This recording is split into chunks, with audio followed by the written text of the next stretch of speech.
성도 여러분, 안녕하십니까? 안녕하세요. 제가 원래 설교단에서는 찬양대 칭찬을 하지 않습니다. 왜냐하면 하나님께서 영광을 받으시기 때문에 그렇습니다. 그러나 오늘은 말을 하지 않을 수 없습니다. 목소리도 아름답지만 한 분 한 분의 표정이 찬양을 간증으로 드리는 것 같아서 얼마나 마음 가운데 감동이 되었는지 모릅니다. 귀한 찬양으로 하나님께 영광을 돌려주신 하늘 찬양대에 진심으로 감사를 드립니다. 지난 한 주는 전 세계가 지진의 공포 가운데 떨었습니다. 이미 지난 4월 14일에 일본의 구마모토 현에서 진도 6.5의 강진이 일어났고 이틀 뒤인 16일에는 다시 7.3, 18일에는 5.8의 여진이 일어나는 등 열흘 동안에 무려 783회의 여진이 계속되었습니다. 이미 59명이 사망했고 1000여 명이 부상을 당했지만 엎친 데 덮친 격으로 폭우가 쏟아져서 실종자 수색의 난항을 겪고 있는 것입니다. 또한 지난주 16일에는 에콰도르에서 진도 7.8의 강진이 일어났고 이후에도 150여 차례의 여진이 계속되었습니다. 이미 500명 이상이 목숨을 잃은 상황입니다. 여러분, 또한 멕시코에서도 화산이 폭발하여 주민들이 긴급 대피하기도 했고 필리핀과 바누아투에서도 지진이 계속되고 있습니다. 그런데 심각한 것은 전문가들은 불의 고리라 불리는 환태평양 조산대를 중심으로 앞으로 대형 지진이 더 자주 일어날 것이라는 어두운 전망을 우리에게 말하고 있는 것입니다. 우리가 아는 것처럼 지진은 말세의 징조 가운데 하나입니다. 미국 지질연구소에 의하면 지난 15년 동안, 여러분 이 도표는 지난 100년 동안의 지진의 추이를 나타낸 것인데 지난 15년 동안 지진이 급격히 증가했는데 이전보다 무려 6배가 증가했다는 것입니다. 영감이 글은 이 시대를 흔들림의 시대라고 말하고 있습니다. 우리는 흔들림의 시대, 곧 흔들릴 수 있는 모든 것이 다 흔들리게 될 그런 시대에 살고 있다고 말하고 있는 것입니다. 여러분, 지구뿐만 아니라 모든 것이 흔들릴 것이라고 우리에게 말하고 있는 것입니다. 그런데 더욱 심각한 것은 이 마지막 흔들림의 시대에 사단은 하나님의 백성들의 신앙을 흔들 것이라고 말하고 있는 것입니다. 하나님의 백성들이 인을 맞고 흔들림을 위한 준비를 갖추자마자 흔들림이 올 것이다. 그것은 이미 시작되었다. 이렇게 말하고 있는 것입니다. 말뚝을 뽑을 때에 바로 뽑기 힘들기 때문에 먼저 이리저리 흔든 다음에 그 다음에 뽑지 않습니까? 사단은 우리의 신앙을 빼앗기 위하여 먼저 흔드는 일을 할 것입니다. 사랑하는 여러분, 세상의 모든 것이 흔들린다 할지라도 우리의 신앙만큼은 흔들리지 않은 신앙으로 굳게 서 있게 되시기를 간절히 바랍니다. 아멘. 주님은 우리에게 말씀하십니다. 그러므로 내 사랑하는 형제들아, 견고하여 흔들리지 말며 항상 주의 일에 더욱 힘쓰는 자들이 되라. 하나님은 우리가 흔들리기를 원치 않으셔요. 항상 더욱 열심을 가지고 하나님의 일에 힘쓰는 백성이 되기를 원하시는 것입니다. 오늘 저는 말씀의 제목을 흔들림 없는 신앙의 비결 이렇게 정하게 되었습니다. 오늘 본문 마태복음 26장은 베드로의 신앙이 심하게 흔들리고 있는 모습을 보여주고 있습니다. 주님은 베드로의 그 흔들림의 경험을 통하여 이 흔들림의 시대를 살아가는 저와 여러분이 타산지석 교훈 삼아서 흔들리지 않은 신앙으로 주님을 붙드는 교훈을 얻기를 원하시는 것입니다. 우리가 아는 것처럼 베드로는 예수님의 수제자였습니다. 열심의 사람이었습니다. 가장 먼저 부름을 받은 초기 제자 중에 한 사람이었습니다. 그는 변화산에서 예수님의 영광스럽게 변화되는 모습을 목도하기도 하였습니다. 예수님이 돌아가시기 전에 그는 진심으로 맹세했습니다. 주님, 모두 다 주님을 버릴지라도 저는 절대로 주님을 부인하지 않겠습니다. 여러분, 그가 마음에 없는 소리를 한 것입니까? 그의 맹세는 진심이었지만 그는 인간의 의지가 얼마나 약한지를 우리에게 보여주고 있는 것입니다.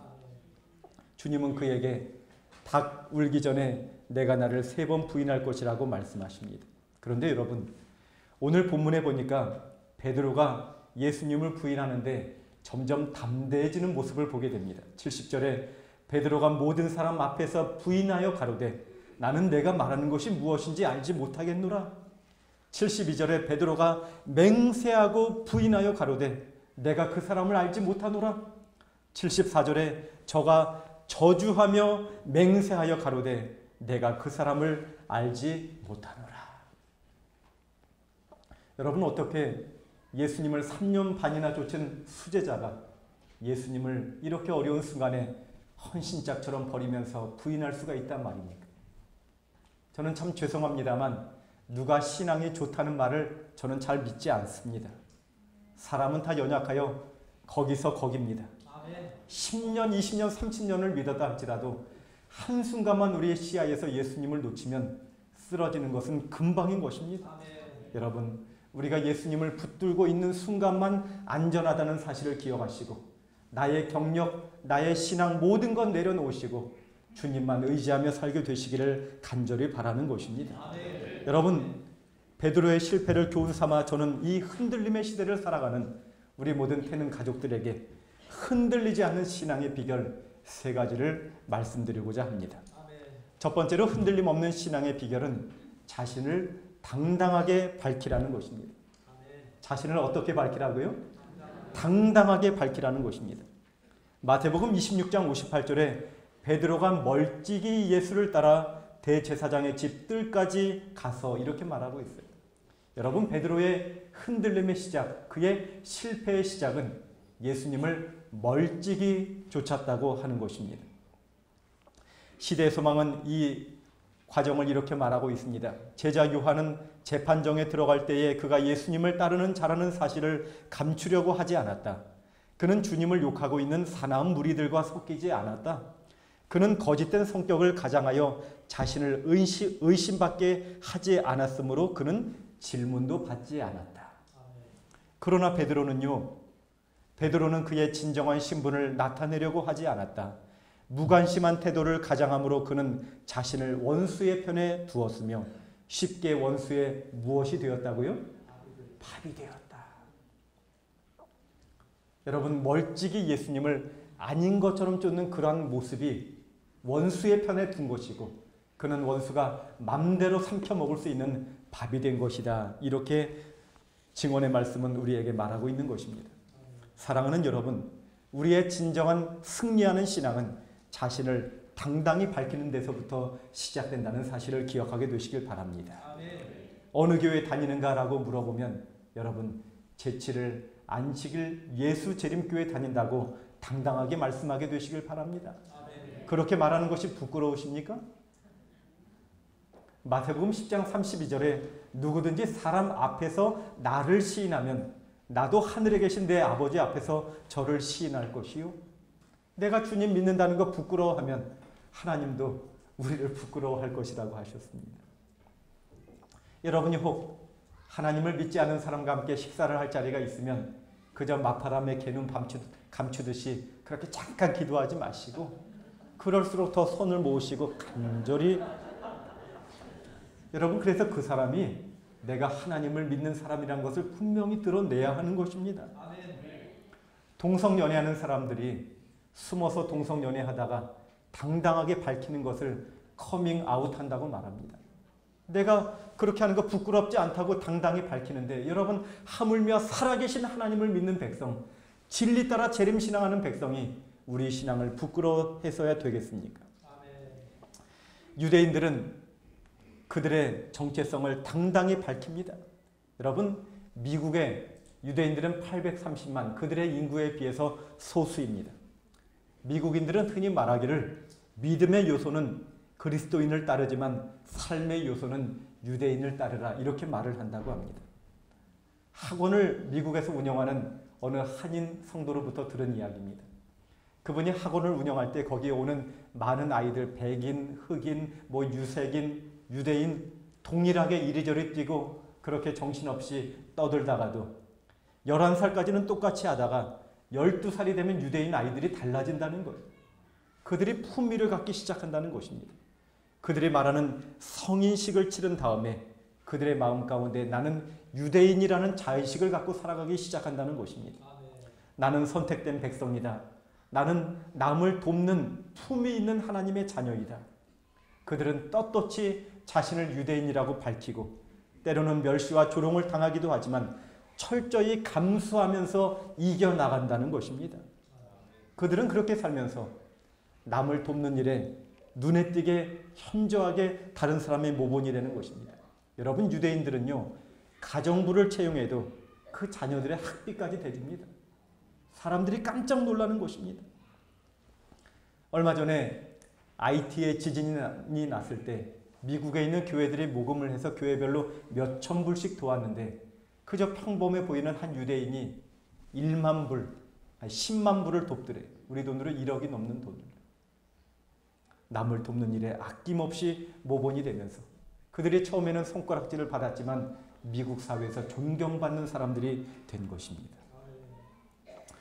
여러분, 다니엘은 어떻습니까? 그는 바벨론에서 자신의 정체성을 분명히 드러내었습니다. 본인들이 안 먹는 것은 분명히 안 먹는다고 말했습니다.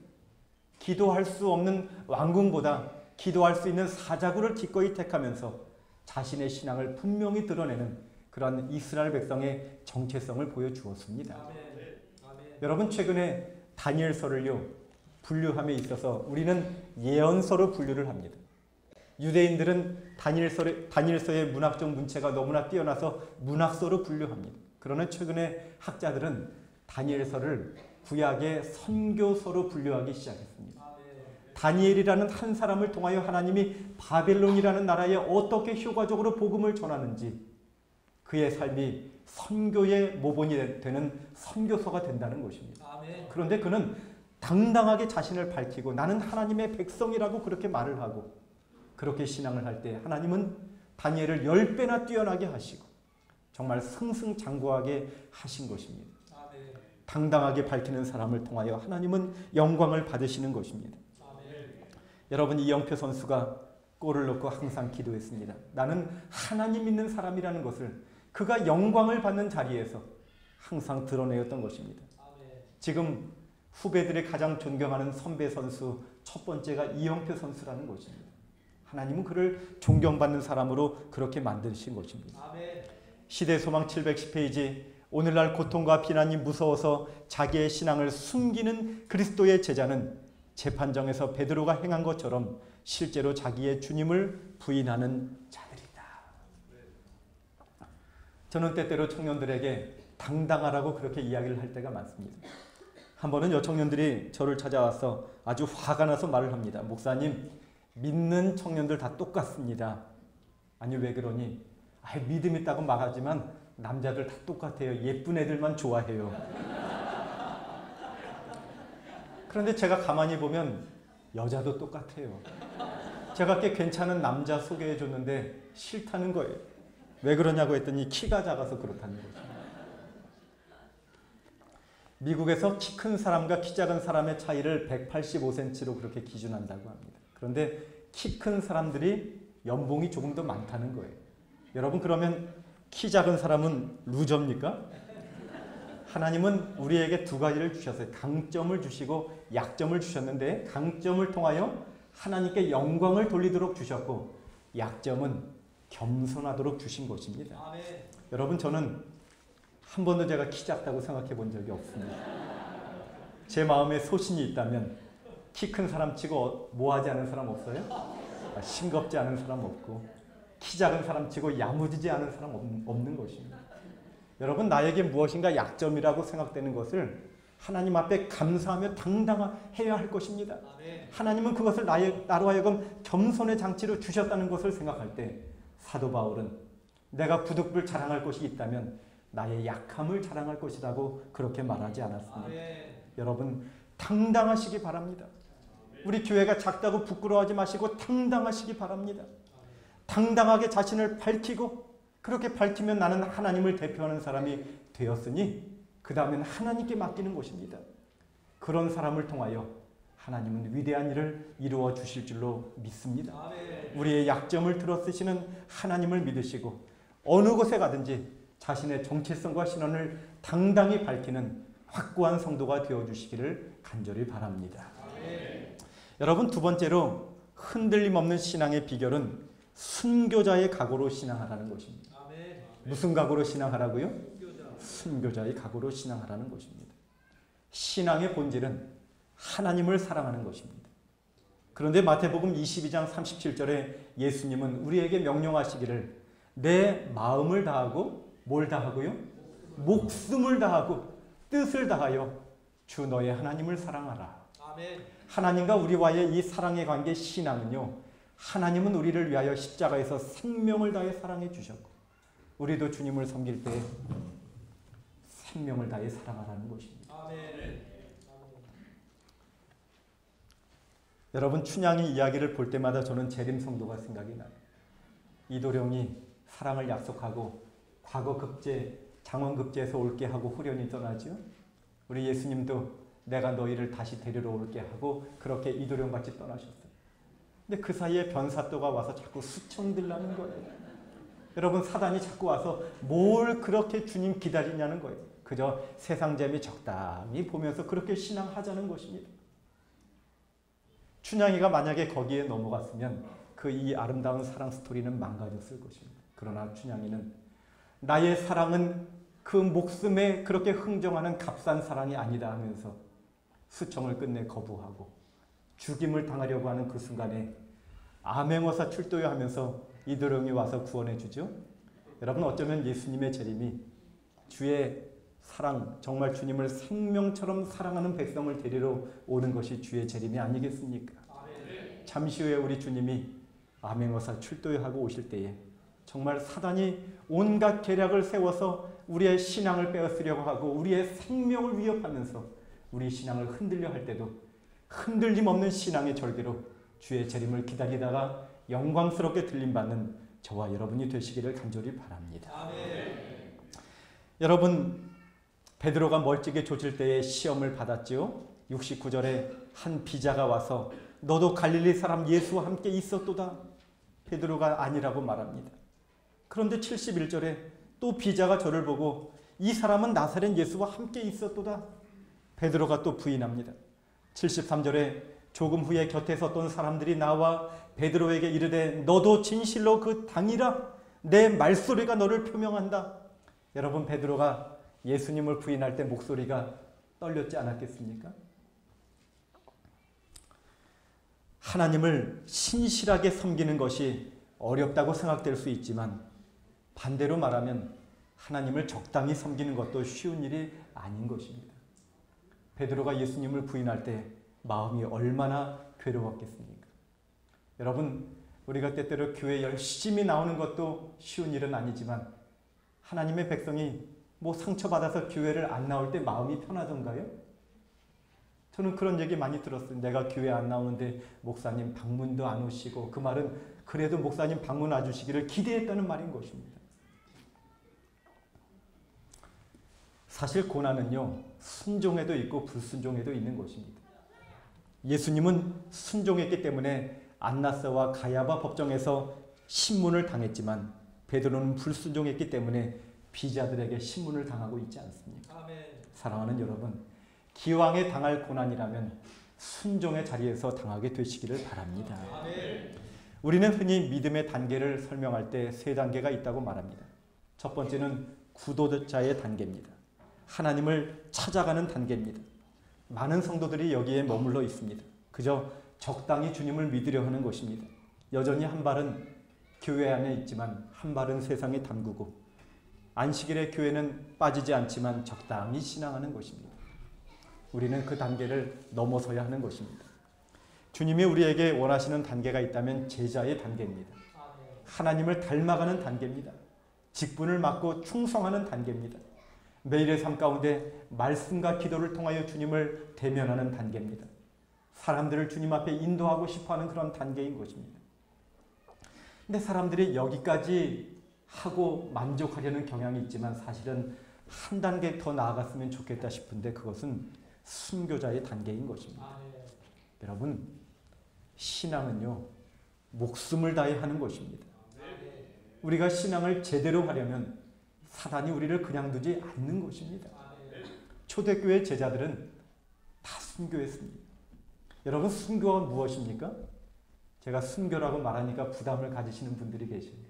여러분, 순교가 무엇이냐면 어차피 한 번 죽을 목숨 예수님 위에 드리는 것이 순교인 것입니다.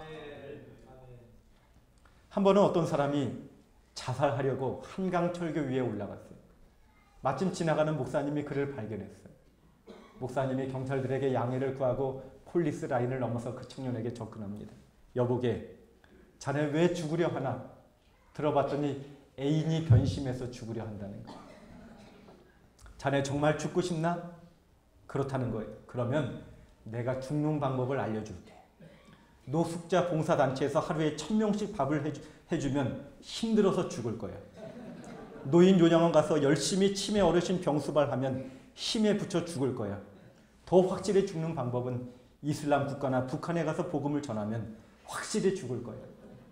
이렇게 의롭게 주님을 위해 죽는 방법이 있는데 왜 차가운 강물에 떨어져서 가치 없이 죽으려 하나? 여러분, 그렇지 않습니까? 우리는 어차피 한 번은 다 죽습니다. 기왕에 죽을 목숨 그저 하나님 위에 바친다면 얼마나 값진 일이 되겠습니까? 아멘. 목숨 걸고 신앙하는 사람, 사단이 어찌할 수 없는 것입니다. 아멘. 사단이 욥을 흔들 때 재산으로도 흔들고 자녀로도 흔들고 아내를 통해서도 흔들고 건강으로도 흔들어도 욥이 주신 자도 여호와시오 취하신 자도 여호와시오 그저 그의 목숨 내놓고 하나님께 신앙했더니 그는 승리할 수 있지 않았습니까? 증언의 말씀은 이렇게 말하고 있습니다. 그리스도의 모든 참된 제자는 순교자의 정신을 가지며 하나님의 은총을 잃기보다는 차라리 모든 것을 희생할 준비를 해야 할 것이다. 여러분, 저는 제가 섬기고 있는 이 교회에 정말 자랑하고 싶은 분이 있는데 그분은 최태영 목사님이십니다. 여러분, 교단의 지도자가 신앙을 위하여 순교한 다른 교단이 있습니까? 그렇지 않은 것입니다. 그분이 일제시대에 6명의 교회 지도자들과 함께 종로경찰서에 투옥이 되어서 교회 해산명령서에 도장을 찍으라고 강요를 당하면서 온갖 고문을 당했어요. 제가 재림교회사에 보았더니 그 당시에 일제에서 행한 고문이 72가지가 된다는 것입니다. 그분은 사시그릇에 몰래 쪽지를 넣어서 유언을 가족들에게 이렇게 전했습니다. 나는 살기를 기대할 수 없다. 그동안 11번이나 고문으로 기절하였다. 지난주부터는 고문이 오히려 더 심해졌으니 몇 날 견디기 어렵다. 하나님께서 여기를 내가 죽을 자리로 정해 주셨으니 피하지 않겠다. 죽도록 충성하라. 그리하면 생명의 면류관을 얻으리라는 말씀을 종로경찰서 고문대 위에서 기억해야 할 성경 구절이라 믿고 결심하니 날마다 이 생명은 가볍게 보이고 영생은 가깝게 보여 고난을 달게 받는다. 한 번은 둘째 아들이요, 그런 아버지를 생각해서 아버지 조금만 참으세요 하는 의미로 면회를 가서 가슴에 참을인자를 써서 아버지에게 이렇게 보여주었어요. 아버지 조금만 참으세요 하는 그런 의미로 참을인자를 썼는데 아버지는 그것을 순교의 의미로 받아들인 것입니다. 12번째 고문으로 기절한 다음에 물고문으로 폐에 물이 들어간 최태원 목사님은 깨어나지 못하고 1943년 6월 2일에 순교하셨습니다. 여러분, 우리는 순교한 지도자의 값진 신앙의 유산을 이어받아 오늘 값진 신앙을 하고 있는 것입니다. 우리의 신앙이 자신의 이익이나 안위를 위하여 쉽게 양보하는 싸구려 신앙이 아니라 생명보다 값진 신앙, 정말 주님을 섬기되 목숨을 다해 섬기는 순교자의 신앙으로 사심으로 흔들리지 않는 신앙의 주인공들이 되시기를 간절히 바라겠습니다. 마지막으로 흔들림 없는 신앙의 비결은 넘어져도 어떻게 일어나라고요? 즉시 일어나라는 것입니다. 마태복음 26장 74절 저가 맹세하며 저주하며 맹세하여 가로되 내가 그 사람을 알지 못하노라 하니 닭이 곧 울더라. 이에 베드로가 예수의 말씀에 닭 울기 전에 내가 3번 나를 부인하리라 하심이 생각나서 밖에 나가서 심히 통곡하니라. 저는 여기서 베드로의 약점도 보지만 그의 강점도 봅니다. 베드로는 부인도 쉽게 했지만 회개도 빨랐던 것입니다. 그는 넘어졌지만 즉시 일어나는 사람이었습니다. 여러분, 설사를 왜 할까요? 우리 몸에 독소가 들어가면 그 독소가 독이 되는 음식이 위장과 식도와 대장과 소장을 거치는 동안 얼마나 우리 몸에 나쁜 영향을 끼치겠습니까? 그래서 하나님은 그 순간에 우리 몸에 있는 수분을 한꺼번에 모아서 샥 씻어내시는 것입니다. 그래서 여러분 혹시 속이 안 좋아서 화장실에서 혹 설사를 하시더라도 하나님 감사합니다. 감사하셔야 할 줄로 믿습니다. 여러분 우리 신앙도 마찬가지입니다. 우리의 마음 가운데 독이 되는 말들, 생각들이 들어올 때가 있죠. 그때 여러분 빨리 내보내는 것이 신앙을 잘하는 것입니다. 사울 왕처럼 계속 사울이 죽인 자는 천천히요 다윗이 죽인 자는 만만히요 이렇게 묵상하다가 그가 괴상한 사람이 되지 않았습니까?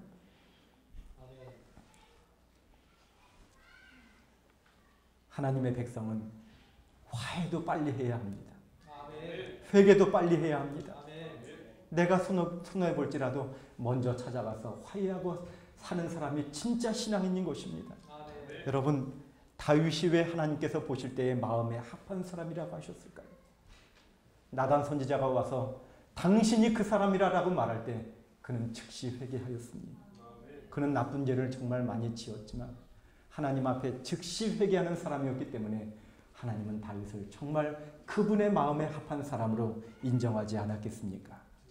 잠언 24장 16절에 대저 의인은 7번 넘어질지라도 다시 일어나려니와.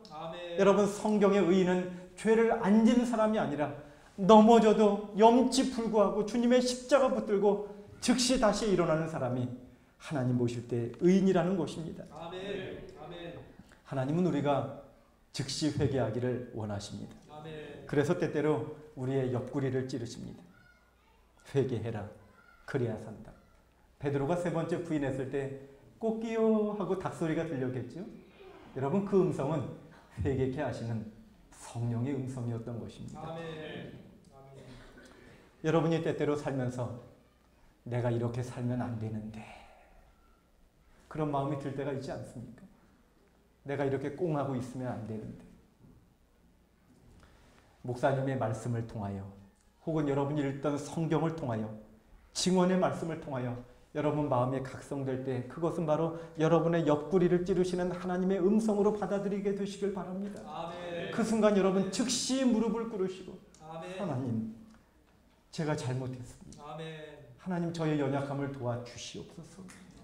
그렇게 기도하는 백성이 하나님 보실 때 참으로 의인이고 그런 백성 하나님이 견고하게 붙들어 주실 줄로 믿습니다. 시대의 소망은 말합니다. 그대는 나는 매우 죄가 많다고 말하는지 모른다.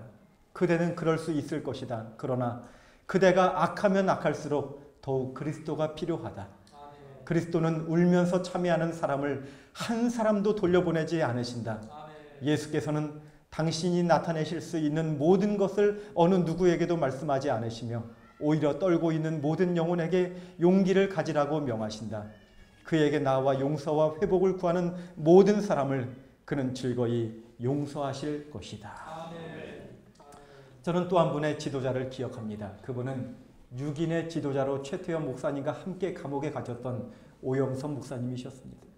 그분은 최태원 목사님의 뒤를 이어 연합회장이 된 분이셨습니다.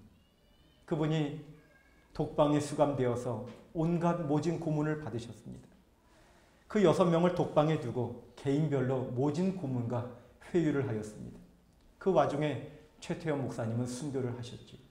그런데 일경은 오영선 목사님에게 교회를 해산하지 않으면 교회의 모든 재산이 압수될 것이라는 말에 회유가 되어서 그분은 해산 명령서에 도장을 찍고 말았던 것입니다. 그 이후로 이분은 정말 베드로와 같이 자책의 세월을 보내는 것입니다. 그렇게 괴로움의 세월을 보내시다가 1947년에 재침례를 받고 그분은 돌아가실 때까지 목숨을 다하여 교회에 충성하셨던 분이셨습니다. 국가에서요, 그 당시 미국에서까지 공부하신 이분의 교육 수준을 보고 보건복지부 차관 자리를 제안했는데 그분은 단칼에 거절하시면서 내가 교회를 2번 배신할 수 없다고 그렇게 하시면서 평생 베드로의 심정으로 충성하신 분이셨습니다. 사랑하는 여러분, 우리는 지금 흔들림의 시기에 살고 있습니다. 흔들릴 수 있는 모든 것이 흔들릴 것이라 하였습니다. 특별히 마지막 시대에 사단은 분노하여 돌아가서 그 여자의 남은 자손을 흔들려고 애를 쓸 것입니다.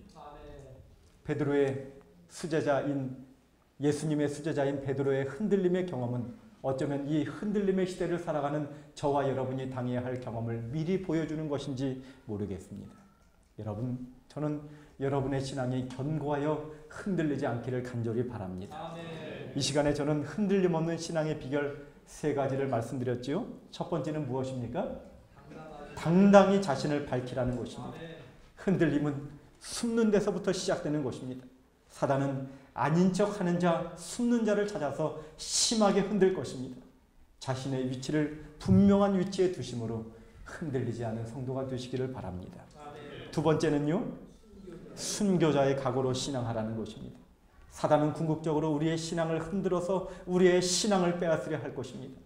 우리의 약점을 공격하여 흔들기도 하고 우리가 사랑하는 것을 통하여 흔들기도 할 것입니다. 여러분, 흔들리지 않을 때 마지막으로 그가 쓰는 것은 우리의 생명을 위협할 것입니다.